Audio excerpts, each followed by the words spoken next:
een gabadhatan xamar ayay degan tahay.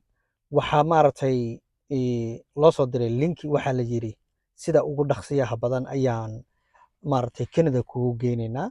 waxaa maaragtay la yidhi keen soo dir maxaa la yidhahdaa baasaboorkaagii. baasaboorkii ayay soo dirtay dabcan, ilaan qof wax rabo weeyaan. inkastoo digniinada maalin walba aan bixinno halkan Shaaciye Wansho iyo tiimkiisa ay bixiyaan, aan weli la qaadanin saan arkayno. marka waxaa dhacday in gabadhii baasaboorkii ay dirto, kadib la yidhi hawshiyan kuu wadnaa, waxaad soo dirtaa $100 oo maaragtay fiisihii aan kuugu dirno. marka kadib $100 ayay dirtay. fiisihii ayaa loo sameeyey oo fake ah, macnaha fiisa sax ma ahan run ahaantii. fiisihii ayaa loo sameeyey oo sida iyaga ay sheeganayaan weeyaane. kadibna gabadhii waxaa loo soo diray fiisihii gmailka looga soo diray. kadibna haddana waxaa la yidhi hawshiya kuu socoto, waxaad soo dhiibaysaa lacag $200 ah. haddana $200 ayay soo dhiibtay. gabadhaasi ma rabo inaan magaceedii halkan aan dadka kula wadaago, laakiin ayada ayaa ila soo xiriirtay, igu tiri Shaaciyow sheekadaydii dadka la wadaag si ay uga cimri qaataan oo aysan mar dambe qof u aaminin. aniga iyada waxaan ka codsaday in muuqaal aan isla duubno oo maaragtay waraysi aan ka qaado oo ay dadka iyada afkeedii ay ku wacyigeliso. laakiin waxay tiri waa cabsanayaa, ma samayn kari, adiga ii sameey tiri marka anaa hadlayo. marka gabadhii $200 ayaa haddana laga cunay mar labaad. mar kale haddana $50 ayaa laga qaatay. gabadha sidaa waxay ku maraysaa $350. meel $100 laga qaatay, meelna $200, meel kalena $50 ayaa laga qaatay. ugu dambeyntii gabadhii waxaa la yidhi bisha May ee hadda ayna soo dhaafnay waad baxaysaa ayaa la yidhi, oo safarkaaga waa diyaar, waxaad ku qoran tahay May 25-teedii.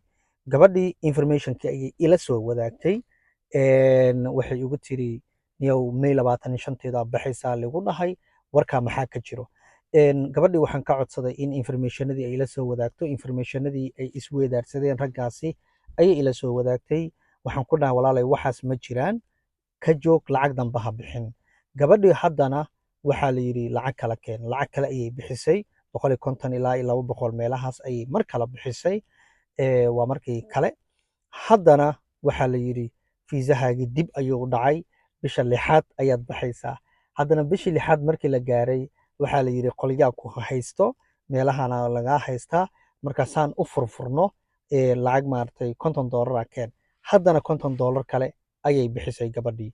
kadibna waxaa dhacay in maaragtay bishii markay la gaaray, bishii June hadda ayna soo dhaafnay, xilligii loo qabtay markii la gaaray, gabadhii taleefankana laga dansaday, xiriirkii oo dhan laga jartay. sidaasina hadda ay ku weysay Canada lacag ku dhowaad $500 ayna weysay. ma jiraan dad kale oo sidaas la yeelay? haa, way jiraan. dad badan ayaa sidaas loo galay oo lacago badan laga qaatay.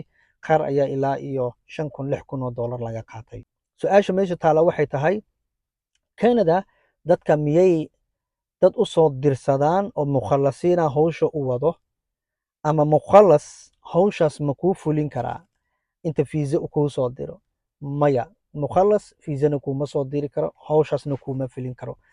Canadana kama socdaan dadkaasi. sida gabadhan loo sheegay inay Canada ka socdaan ayaa loo sheegay. xitaa lama dhihin mukhalasaan nahay, xataa lama dhihin fiiriya.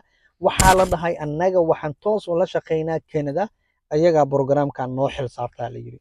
marka dad badanna waa lagu sameeyey. marka Canada dadna uma xil saarato, wasaarad ayaa barnaamijkaas u qaabilsan, hay-ad ayaa u qaabilsan oo Canada hawshaasi u fuliya. cid kale oo u qaabilsan ma jirto.